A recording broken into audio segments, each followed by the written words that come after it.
are dead after that plane crashed in Tupelo this morning. WCBI's Allie Martin has been following this story all day. He joins us now live with the very latest. Allie? Colonial Estates Road, about 50 yards behind me through those trees, is the crash site.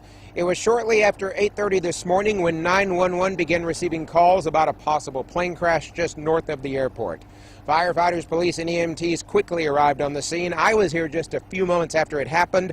A fire was extinguished, but tragically 4 people lost their lives in this crash. Federal officials say the single-engine Beechcraft Bonanza is based out of Texas. It was heading to Charlottesville, Virginia. The FAA says the pilot reported smoke in the cockpit as the plane took off from the Tupelo Regional Airport.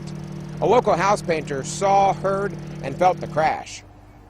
Smoking a cigarette, out taking a break, seen the plane crash. I seen it take off, and I probably got about 3,000 foot and went straight down.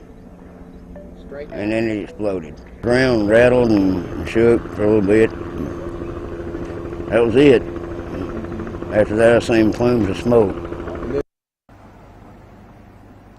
The FAA and NTSB are on the scene conducting their investigation. The bodies of the victims are expected to be released shortly, and they will be removed from the scene here.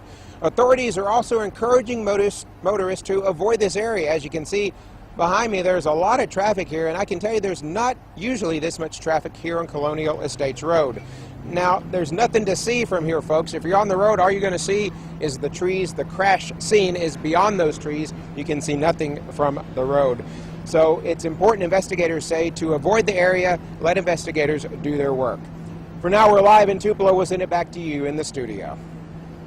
All right, Allie Martin live for us with the story. Now, the fact that the aircraft involved is from Texas and the condition of the aircraft making it difficult to identify the occupants of the plane, but WCBI has confirmed 2 of the victims' identities. One of the people who died is Dr. Henry Jackson of Kerrville, Texas. Jackson was one of the registered owners of the plane that went down. Jackson was a professor at Schreiner University in Kerrville and an active member of the Texas Civil Air Patrol. His wife, Gwen Grongle, is another of the fatalities.